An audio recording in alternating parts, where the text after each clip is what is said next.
Assalamualaikum warahmatullahi wabarakatuh. Kita berada di Benteng Sao Paulo, salah satu benteng yang paling kuat milik Portugis di Jazirah Moluku Qiraha pada abad ke-16. Di benteng inilah terjadi sebuah tragedi, yaitu dibunuhnya Asy-Syahid Sultan Hairun Jamil. Di sini kita bisa melihat gambar dalam reliefnya, beliau dibunuh dengan cara khianat, ditikam dari belakang, dan nanti bahkan jantung beliau akan dicungkil oleh seorang keponakan dari gubernur Portugis di benteng ini yang bernama Luís de Mesquita. Jadi ini kita bisa melihat ya di situ kenapa Sultan Hairun disebut Jamil, karena beliau memang seorang yang berwajah tampan. Dan Sultan Hairun ini ya ketika Portugis sudah mencengkeramkan kukunya, memiliki banyak benteng di wilayah Ternate, beliau mulai membuka kembali perdagangan, tidak lagi mengakui monopoli Portugis dan membatasi justru kegiatan orang-orang Portugis, sehingga Portugis sangat benci kepada beliau. Lalu beliau diundang untuk sebuah perjamuan, tapi ternyata adalah perjamuan khianat. Beliau dibunuh, ditusuk dengan banyak luka di tubuh beliau, dan dari belakang hampir sebagiannya termasuk dengan dicungkil jantungnya, dan kemudian jasad beliau dilemparkan ke laut. Kemudian peristiwa ini ya diketahui oleh sang putra, seorang pangeran yang bernama Kaicilbab atau Pangeran Babulah.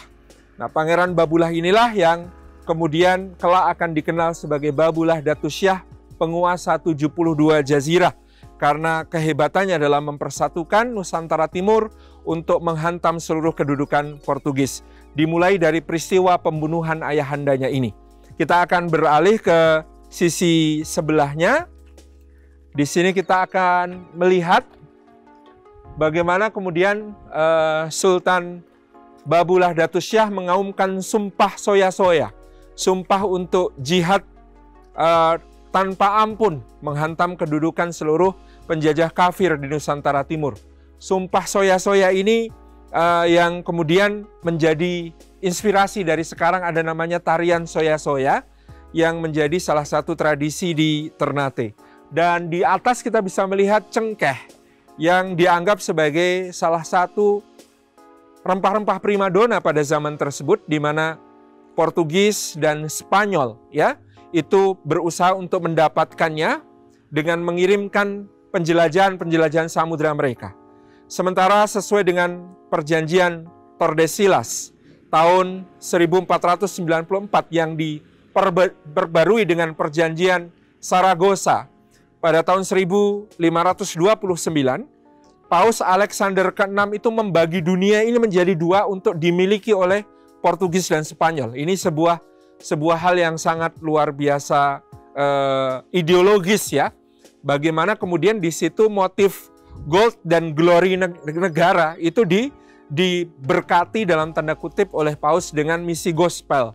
Jadi kita membayangkan kalau cuma soal dagang, nggak mungkin mereka sekuat itu menahan penderitaan pelayaran samudera begitu jauh sampai ke negeri kepulauan rempah-rempah, pasti karena juga ada misi gospel atau penyebaran agama Kristen yang kemudian mereka bawa, agama Katolik.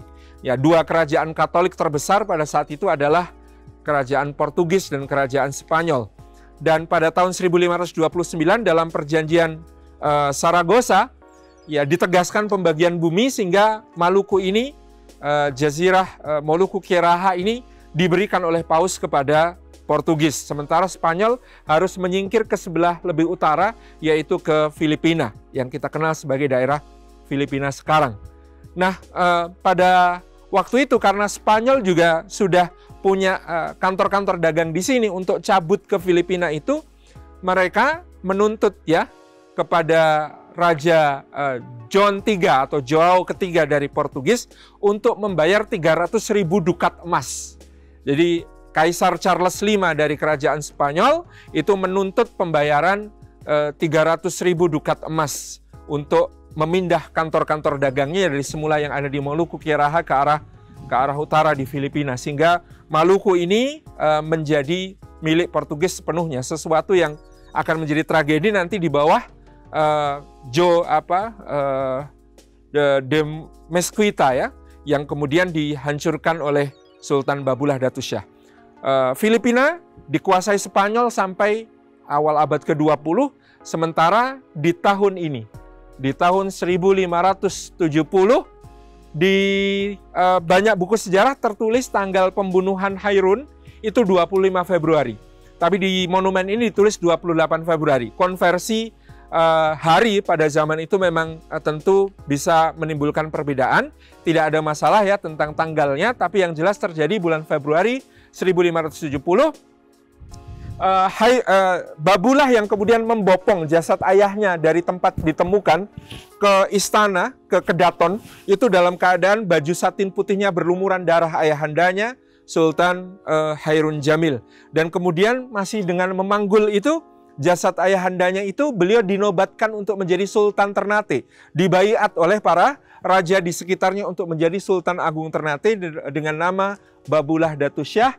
Dan kemudian dia mengaumkan sumpah soya-soya untuk mengusir seluruh kedudukan Portugis di seluruh Jazirah Nusantara Timur.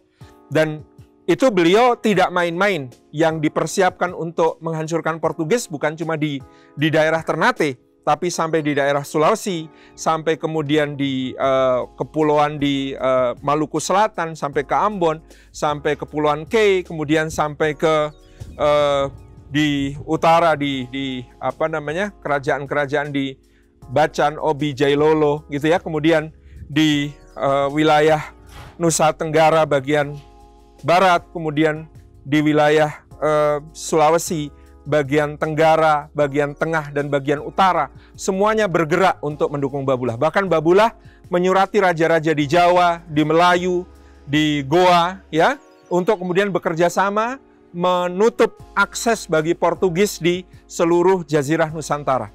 Tidak ada toleransi lagi bagi penjajah Portugis ini. Kekuatan yang beliau persiapkan sampai mencapai 2.000 kapal perang berupa kora-kora, armada dayung, dan juanga, yang kalau di Jawa disebut cung, itu di sini disebut juanga, yang kapal lebih besar. Dan 2.000 kapal ini diisi oleh 120.000 prajurit siap tempur dengan senjata mereka. Kita beralih ke sisi sebelahnya.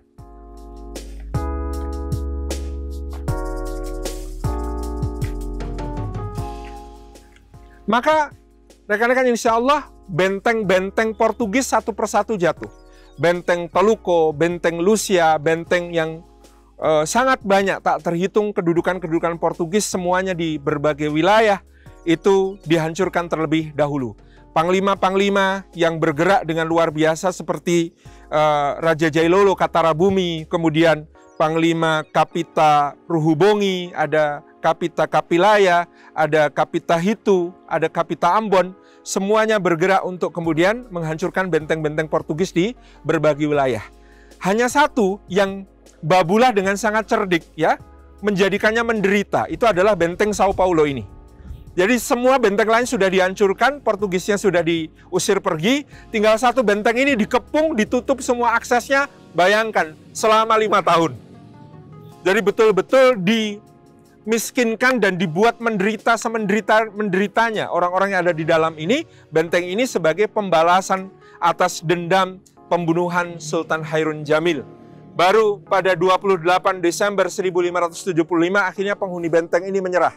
Lalu mereka diberi waktu untuk bersiap-siap untuk meninggalkan seluruh jazirah di Moluku Quiaraha.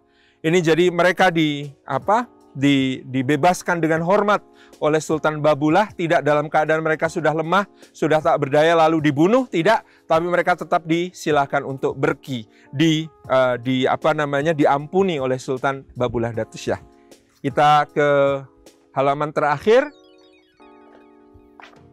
Ya, 3 hari kemudian pada 31 Desember 1575, Sultan Babullah Datus Syah melepas kapal terakhir Portugis yang meninggalkan Ternate, meninggalkan seluruh jazirah yang beliau kuasai, dan pada saat itu Portugis hanya tinggal bertahan di bagian selatan atau bagian timur, Pulau Timor yang dikenal sebagai Timor Leste pada hari ini. Jadi nasib tragis Portugis dimulai oleh Lopes de Mesquita yang kurang ajar membunuh Sultan Hairun Jamil yang saleh, dan kemudian dibalas oleh putranya Sultan Babullah Datus Syah. Sementara Spanyol lebih jaya menguasai Filipina, Portugis kehilangan seluruh wilayahnya di Jazirah Nusantara Timur berkat perjuangan Babullah Datus Syah yang luar biasa. Dan Sultan Babullah Datus Syah meneguhkan kekuasaannya dengan sangat luar biasa, mengamankan Nusantara Timur dari berbagai kepentingan asing. Asing boleh datang, termasuk Sir Francis Drake, Laksamana Agung Inggris pernah datang juga ke sini. Ini mereka harus berdagang secara bebas, tidak boleh memonopoli. Sultan tidak menetapkan harga tertentu, tetapi tawar-menawar dengan para petani dan pedagang lokal Ternate, sehingga kemudian mereka satu sama lain bisa tawar-menawar dengan bebas, tidak ada lagi monopoli. Dan Sultan Babullah Datus Syah berhasil menjaga wilayah yang sangat luas, ya, menempatkan wakil-wakilnya di berbagai wilayah, di Kepulauan Nusa Tenggara, di pantai-pantai timur Sulawesi, sampai ke bagian barat Papua, ya, kemudian juga di wilayah-wilayah sampai ke Mindanao di utara dan Kepulauan K di selatan. Itu gubernur-gubernurnya disebut Sangaji. Dan Sangaji ini nanti sebutan yang bertahan lama sampai nanti ketika mereka sudah merdeka, sudah mendirikan kekuasaan sendiri kecil-kecil, rajanya atau penguasanya tetap disebut Sangaji. Padahal dulu Sangaji adalah istilah yang diberikan oleh Babullah Datus Syah untuk menyebut para gubernurnya.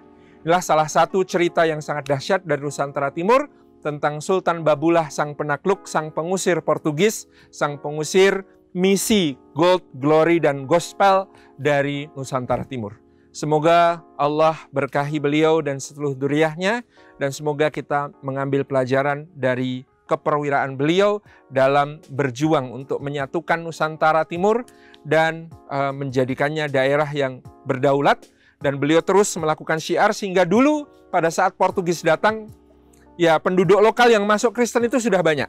Ditulis di dalam buku Pertemuan Islam dan Kristen di Indonesia Timur bahwa pada masa sebelum Babullah berkuasa, jumlah penduduk Kristen sudah sangat banyak. Tapi ketika Babullah naik tahta, kemudian dia gencar melaksanakan berbagai macam dakwah. Orang-orang yang telah dimurtadkan oleh penjajah ini dibawa kembali ke pelukan Islam, sehingga dikatakan jumlah penduduk Kristennya menurun drastis. Inilah Babullah Datus Syah, Raja, Dai, Sultan, dan Mujahid. Wassalamualaikum warahmatullahi wabarakatuh.